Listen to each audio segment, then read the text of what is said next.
Let's talk about this one. There's no bigger conference than the Southeastern Conference. They say it just means more, and it felt like this one meant everything to Tennessee fans, and Georgia still gets it done. 44-41, the final score. Overtime thriller.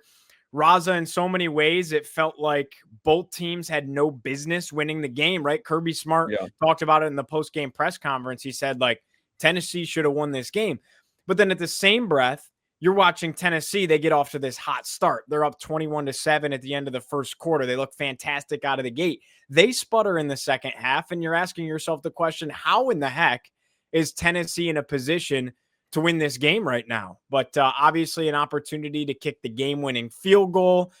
I texted you before they even took the field for the field goal attempt, and I said, this kid looks unbelievably nervous. I was like, he's about to shank this kick. And I was like, and I feel terrible for this kid. I was like, you can just see it in his face. They said he had never attempted a kick in a situation like this to win a game, late in a game. Just hadn't come up. The opportunity hadn't come up. No bigger scenario, especially with how Georgia had dominated this series. And I said to you, I was like, this kid's about to miss this kick. And it really wasn't even close. And then you give Georgia another chance. You give Kirby Smart another chance. You can guess what's going to happen. Obviously, they score in overtime and take care of business. But what an unbelievable football game. Back and forth. Georgia has to surge back after a hot Tennessee start. So much to unpack. A really, really fun game. I think we learned a lot about both teams. Yeah, I think I'll start by saying this. I got like instant PTSD from the 2022 Peach Bowl when Kirby was like, yeah, they deserved to win this game. Because that's what he said after they beat Ohio State, because Ohio State's kicker missed the kick. And I was like, this is an eerily similar set of circumstances. And that was a rough night for your boy. I can't lie. That was a rough night.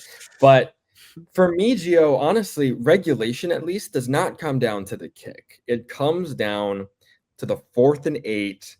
Gunnar Stockton, do or die, drops the pass of his life. Just unbelievable bucket ball over the shoulder. You couldn't have gone and placed it in London Humphrey's hands any better. For the touchdown that put them back in a position to tie it with a 2-point conversion. Then they have a good play call on the 2 and Zachariah Branch is wide open. Then Tennessee misses the field goal. But like, that's where I want to pick it up, because that was an incredible play. That play, I think Gunnar Stockton showed more stones, for lack of a better term, than we've seen out of any quarterback in college football this year. In a big spot, in a moment like that, like you can think back to maybe a couple of the plays that Carson Beck or CJ Carr made in that opener in Miami against Notre Dame. But like in a high profile, it's the first SEC game of the season. Yeah. And he goes out and does that. That was incredible. But I mean, dude, to your point about Tennessee, like, you got to feel bad. You just have to feel awful. They were up 21-7 at the end of the first quarter. Yep. They looked like they were about to run away with it. They did. Chris Brazzell had, it was like shades of Jalen Hyatt against Alabama. Yes, I thought the exact same thing. No question. And it felt so eerily similar to that game that I was like, I think Tennessee is going to win this at the end. And when they didn't stop the 4th down for Georgia, I was like, shoot, man, if you leave the door that much open, you just can't get away with it. But at least you can go down and win it now.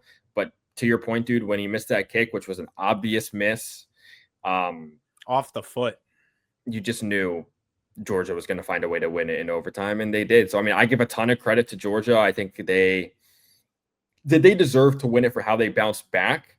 Absolutely. There's still some stuff to button up on defense, but I'm so impressed with what I saw in terms of their resilience.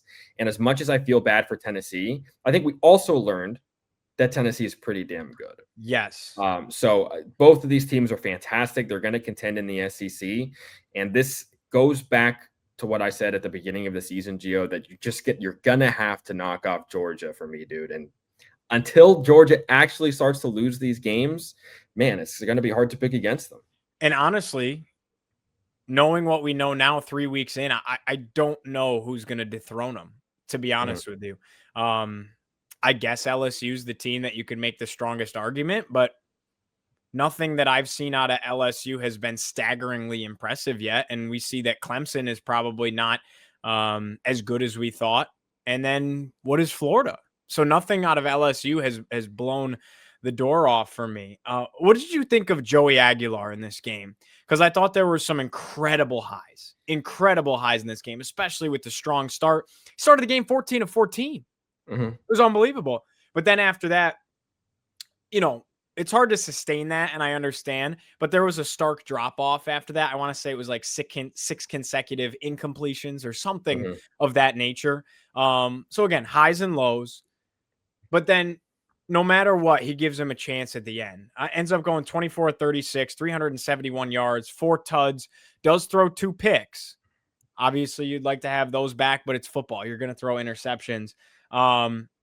They ran the ball for 125 yards as a crew, so they were effective on the ground as well. Georgia ran it for 198 yards of offense on the ground. But, I was very impressed with Joey Aguilar because coming into this game, a big part of the storyline was basically like, oh, this is an unbelievable underdog story from like JUCO to App State to UCLA for a semester. And like, you read his story, like they're talking about how he had taken an hour and a half long train ride when he was in JUCO just to get from where he was living, where he could afford to live, to get to school every day and practice every day. And it's like that his journey was so reflective of that 90-minute train ride to and from and whatnot. And there was just, it's beautiful. Don't get me wrong. And it's, the resilience is incredible, but you just kind of sat there and you're like, how the heck is this? Like, you almost felt like, how did this kid luck into being the starting quarterback at Tennessee? Because if Nico's not out the door, Joey Aguilar is not playing SEC football. So it's unbelievable, but he's made the most of it. And it just goes to show, one, Heupel can succeed with just about any quarterback. Yes. And then 2, I think Aguilar's got some serious talent and can hoop. I agree. I think you look at the start that he had, and listen, there's no way to slice it. If you start 14 for 14 for like 200 something yards and 2 touchdowns against a Kirby Smart coach defense, you're good, man. That doesn't just happen. But on the flip side, the 2 long touchdown passes to Brazil, I thought he got away with them. Like, they're 2 underthrown balls that your guy goes up and makes a crazy play and winds up scoring a touchdown. Like, there was a little bit of luck involved there. Now, I'm not going to sit here and act like Paul George when Damian Lillard hit the deep shot to knock them out of the playoffs and be like, oh, that was a bad shot. Like, nah, bro, if you got a jump ball receiver, give him a jump ball. Sure. This isn't, it's just treat it like it's jackpot or something in the backyard. But I wish, you could say on one hand, oh, I wish it was sustainable. But listen, you're playing Georgia, man. Like, when Georgia's one of very few programs in this country that no matter how many times you knock them onto the canvas, they're going to come back up. You need that knockout blow. And it's not his fault. He put them in a position to win the game at the end. So I'm very impressed with Joey Aguilar. The 2 interceptions, not great. There was a stretch in like the third quarter. They just could not get any offense going. Remember, it was like the last play of the third quarter. That was the big touchdown, which again, that was just, he got away with one. Yeah. They almost went 2 quarters scoreless in the second and third. Exactly. And that reignited their offense. They reignited everything. Because that was a third. What was it? A 3rd and long as well. And I remember Herbie and Fowler were talking about like the folks in Neyland were getting ready to leave.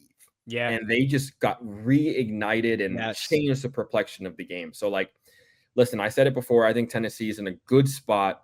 They've got a good quarterback who, in the first quarter, people on Twitter are talking about should be a Heisman frontrunner. I like their personnel a lot, man, and we both like Josh Heupel quite a good bit. I think Tennessee is going to be just fine. I'm so impressed with what I saw from both teams in this game.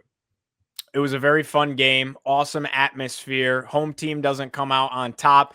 Typical Kirby Smart, though, making it happen at the end. So kudos to Georgia. I think it's fair to say that if they're not the top team in the SEC right now, you'd have to slate them in the SEC championship game.